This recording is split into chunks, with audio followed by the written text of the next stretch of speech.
A Bruins fan against Montreal in the playoffs. What is the worst that could happen? Well, I think we have a good idea over what that could be. The best thing that could happen is that we continue to steamroll our competition to find ourselves in the Stanley Cup final. This Russian team is on the verge, having made our way past Tampa and Pittsburgh in very convincing fashion. Chicago and Winnipeg on the other side. When it comes to this team, what's it going to take for us to get to the Cup final? If I'm not mistaken, for the very first time in this series. I don't even know how many times we've made it to the conference final at this point. But what's it going to take? It's going to take this team continuing to fire on all cylinders. And, of course, that is every single forward, the defense especially, and, of course, the goaltending. Yaroslav Askarov has been phenomenal. We know what it's going to take. This team playing the way that we know they can play. The question that I have up to this point, and I really should have checked it when we were back over here, is before we look at that Habs team, what is the current situation in terms of goal scoring and goals against? Now, goals against, they're at a 2.6. We're at a 1.44. Goals for, we're at a 4.33. They're at a 3.4. So we definitely have the advantage. However, while they have played an extra game, only 10 games played up to this point, which is fairly impressive. Our power play has been better. Our penalty kill has been better. Both teams undefeated at home. Something's got to give between these two sides. Don't know what it's going to be.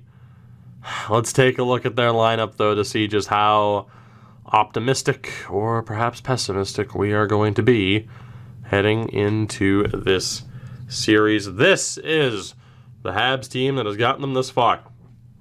We start off with Donald Orpik, 9th overall pick in 2020, next to Philip Deneau and Brendan Gallagher, rocking a 90 overall. Yeah, the top line's been pretty damn good. Second line, although, just to check contracts. Galley's on a contract year. Deneau's on a contract year. Good luck with this, Montreal. Second line, Jesperi Kotkaniemi, who has been okay. Ryan Poehling, good offensively, a bit meh defensively. And Jeremy Wilmer, who has been more of the same, 10th overall pick in 2021. Third line, Josh Levo, Nick Suzuki, and Cole Caulfield. The glass cannon, Joni Ikonen, next to Alan McShane and Jake Virtanen. There's a lot of generated players in there, and that scares me. Oh, God, we're so... Okay. Defensively, it is Travis Sanheim and Chad Chris. Matt Benning next to Josh Brook. Tim Soderlund, a forward, mind you, next to another forward, and Oliver Klein. 17th overall pick in 2023. How many injury? Oh, my God. Wow. Okay. Domi's hurt. Juleson's hurt. Cale Fleury's hurt. The goaltender is Teemu Tikkanen, who has a .920 save percentage. Carey Price is the backup. So they're running two forwards on defense because of the injuries. Max Domi is hurt. Now, Domi's back in a week. Fleury back in 8 days. Juleson back 3 days after that. So, Montreal will not be 100% in this series, more than likely, unless it goes down to the wire. I don't know what to make of this because they could easily change their lineup and call somebody up, although I don't think they want to send down any forwards. But they actually have the advantage offensively, but we have them beaten defense and all-around goaltending. It's tough to say where this is going to go. Brendan Gallagher, though, is the captain, so there you go, Habs fans.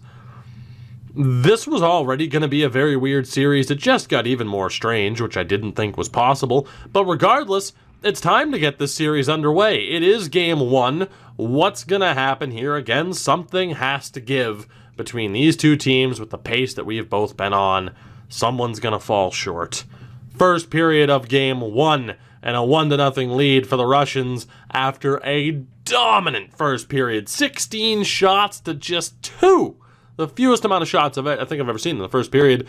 Unfortunately for us, we only got one goal, but Kirill Kaprizov does have the difference maker thus far. I think they're going to win this game. I'm calling it right now.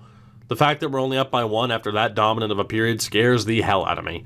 Second period, okay, I feel a little bit better. Now, Travis Sanheim did tie it 1 minute later on the dot. Vitaly Kravtsov scores, and then Shakir Mukhamadullin with a goal. Not bad. 11 shots that period, 2 goals for us, 3-1 on the board. We get that very important goal. We go to the third. Early power play here for the Habs. That's killed off. We're 5 minutes in. Power play for the Russians. Both teams not able to capitalize. Montreal, a second chance, goes to waste. Under 9 minutes left. Can we hold on? Is the question. Montreal battling back since that late first period goal. But they are going to fall just short. A scoreless third period means we win game one by the score of 3-1. And, yeah, job well done. Again, they kind of, second period was even. They had the edge in the third. But ultimately, this game will be remembered for a strong effort, a very strong effort from Miroslav Askarov. And, again, goals from Kravtsov and Kaprizov, the three guys that we wanted to see leading this team at this stage in this series. And they very much did. Although, again, a special shout-out to Shakir Mukhamadullin, who has done very, very well. That second line was actually kind of rough that game. I mean, they were the team that got, the line that got scored on. Not ideal, but hey, it works. So a very good start to this series. Winnipeg takes game one over Chicago as well. We go to game two. Let's see what's happening here, because again, we don't need to make any changes. Still undefeated at home. Did I just jinx it? Probably, but there's only one way to find out. First period is scoreless, 9-7, much more closely contested. Second period, still closely contested. Now we are leading 25 shots to 14, but ultimately it doesn't matter. Nikita Kavanagh scores, but Philip Deneau gets it back a few minutes later. We are tied at 1 heading into the third period of game two. This next goal, of course, is very, very important. Power play for the Russians, 5-on-3. Let's go, Vitaly Kravtsov. Huge goal, 5-on-3. Still, Barbashev gets the second goal of the advantage. Michkov makes it 4-1. And the Russians are going to take a 2-0 series lead and remain undefeated at home through the playoffs thus far. 4-1 is your final. A 3-goal third period as we never trailed in terms of shots. Askarov, a beautiful chef's kiss, worthy 25 saves. That is stunning. Am I starting to believe? Not yet. We do need to get through this next game. Montreal, of course, yet to lose at home as well, but a tremendous start to this series. Askarov was phenomenal. We outscored them 7-2. As Chicago ties things up with Winnipeg, but that was a tremendous start for us. We did very, very well indeed. And just to take a look here, the Habs lines are actually the same, so they are still running 2 forwards on defense. Whether or not that's been overly detrimental to them, I don't know. It doesn't look like it. I mean, they made it this far. But so far, so good for us in this series. At the very least. Game 3 is upon us. I want to check the Habs injury report to see what's going on and to see if they're back to full strength. All 3 are still out. Wait, Domi? Was Domi always listed in July? Did I screw that up? I could have sworn he was listed in May.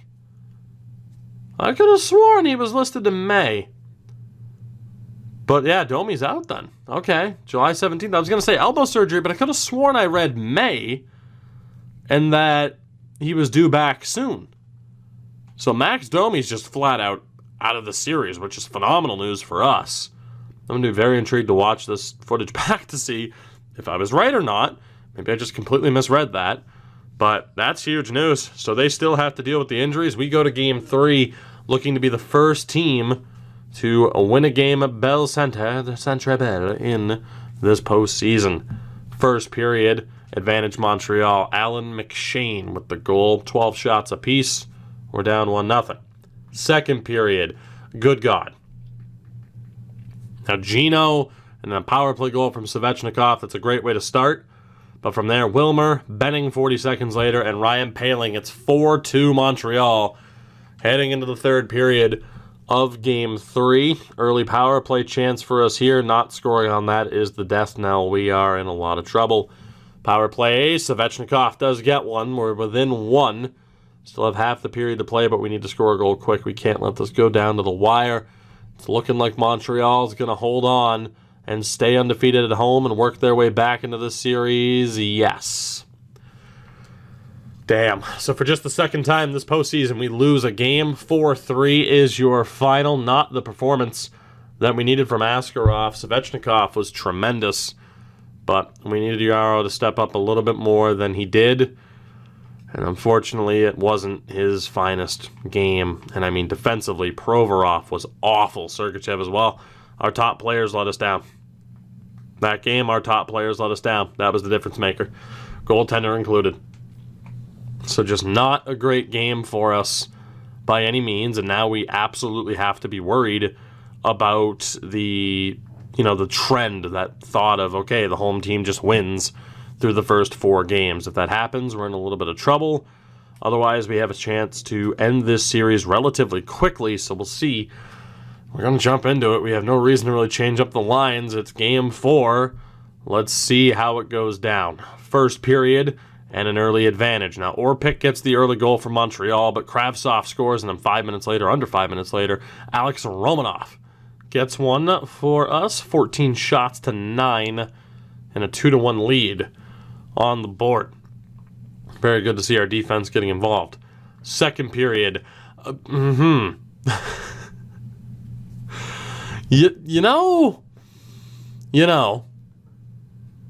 there are things you love to see in life. That could be defined as it. Things you love to see. That. 6-1 at the end of the second period. They still haven't taken out Tikkanen. Kravtsov on the power play, then Tarasenko, Malkin, and Kravtsov again. He begins it and ends it. We're up 6-1. Heading into the third period, the Habs on the verge of losing at the Bell Center for the first time this postseason, and we are on the verge of taking a 3-1 series lead. Power play goes to waste, but that clock is ticking down mighty quickly for Montreal, not just in Game 4, but perhaps in this series in general. Kavanaugh gets one past Carey Price, icing on the cake. 7-1 is your final score.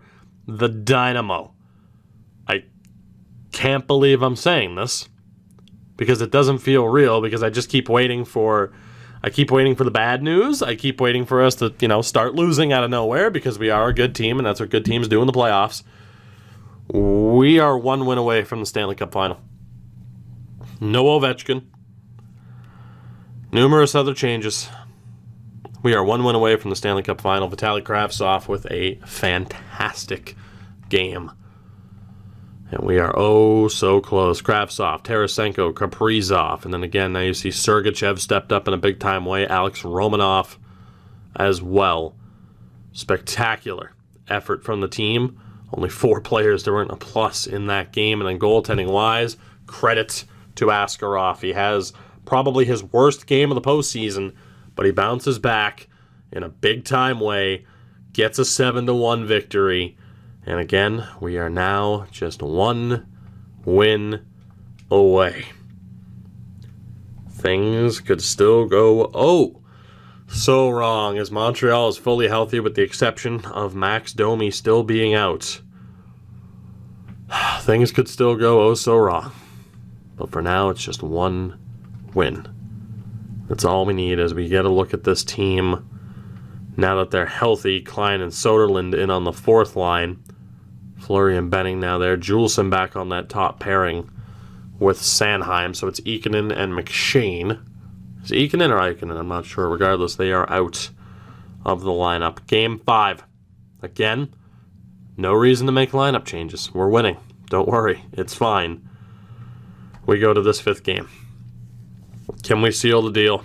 Can we end this series right here, right now, on home ice and you know what? I'm going to jinx it. Let's do it. We are undefeated on home ice through this postseason, and if that trend continues, we're going to find ourselves in the Stanley Cup Final.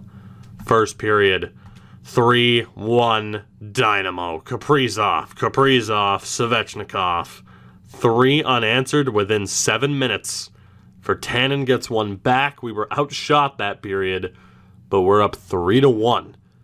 Heading into the second, where we get more. Tarasenko on the power play. Dodonov, Svechnikov. Caulfield gets one back after the flurry. 3 goals allowed by Price. 6-2 Dynamo. To the third period we go. We are moments away. Michkov makes it 7.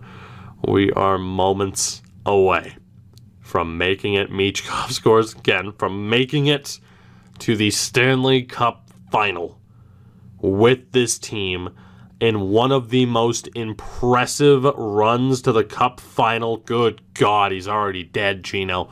One of the most... Oh, my God. Matvei Michkov has no sympathy whatsoever for Carey Price. None. 10-2 is your final score. The Dynamo beat the Canadiens in 5. And again, one of the most dominant runs to a Cup Final I have ever seen. Undefeated on home ice with home ice advantage. We march on. Svechnikov was phenomenal. Michkov was insane. A truly unbelievable game. And the Russians march on all the way to the Stanley Cup Final. Yaroslav Askarov gets the job done. An unbelievable game. Couldn't have happened to a better team. 10-2 in a clinching game. And now again, we are just 1 win away. 1 series win away, I should say. But we are going to the Stanley Cup Final. Unbelievable. I need to look at the stats here. I have to. Goals 4 per game. We're averaging nearly 5 goals per game. 4.7. That is insane. Goals against at a measly 1.57. This team, you want to talk about a team clicking at the right time, 28.6% on the power play, 90% penalty kill, a perfect 8-0 at home. And now just 4 wins away. What an unbelievable run. Again, and what is Vladimir Tarasenko's likely last season here? 16 points and a +8 in 14 games for the veteran. The center, Vitaly Kravtsov, 20 points in those 14 games, a +10. And Kirill Kaprizov, a point a game, a +8. Second line, Svechnikov, 21 points in 14 games. There was the question, is it the right time to get Andrei Svechnikov? And we changed him midway through the season to a playmaker. That was what he needed. To be back as a playmaker, crushing it. Absolutely crushing it, and worth every penny and every bit that we gave up for him. Centered by Ivan Barbashev, who, again, hopefully he could be a top 6 center for us. And he is. I mean, 14 points in 14 games. Again, he survived when Yakov Trenin did not. And that proved to be, at least thus far, the right decision. And then Evgeny Malkin. He stays. Ovechkin goes. Gino has 15 points in 14 games. Just absolutely crazy. The third line, Evgeny Dadonov, 14 points, +15. Unbelievable. I regretted the decision at the time of trading Alex Radulov, but thankfully, Evgeny was here to step in and be even better than Radulov was, which, seemed to be impossible. But at the end of the day, it worked out. Matvei Michkov, obviously, just added to the goal total quite a bit. 12 points, 14 games, a +16. And then rounding out that third line, Nikita Kavanagh, 12 points and a plus 16. That third line has been dominant. Dominant. And then Yegor Korshkov on the fourth line next to Alex Medvedev and Alex Volkov. They've been quiet, but they've been good. And that's been crucial. Defensively, the dynamic duo of Ivan Provorov and Mikhail Sergachev. Just so ridiculously good. You have Alex Romanov, who's been fantastic, as has Shakir Mukhamadullin, and then Alex Alexiev and Nikita Zadorov have been phenomenal as well. And speaking of phenomenal, Yaroslav Askarov, a .943, an elite goaltender, plays like an elite goaltender, good things are going to happen. And good things have happened to this Russian team so far. The question is it Winnipeg or Chicago that awaits us in the Cup final? And the answer is Winnipeg. We had to take down a Canadian team to get here, and we'll have to take down a Canadian team to win it all. The 40-win Jets make it to the final, where they take on the best of the best. The top team in the NHL all season long. We have steamrolled our way to the Cup final. Winnipeg, on the other hand, finished 18th and were the lowest seed to make the playoffs. The best of the best against the little engine that could. The story writes itself. Will this powerhouse continue onward? Will Iceland take out the mighty Ducks? The Stanley Cup final in the next episode. I thank you guys for watching this one, though. Drop a like, of course, and subscribe if you haven't already done so. Check out everything in the description. All the socials, Twitch, Discord, and all that fun stuff. And, of course, the Patreon. And I thank my patrons very, very much. I will see you all in the next one. The Russians are 4 wins away from winning the Stanley Cup.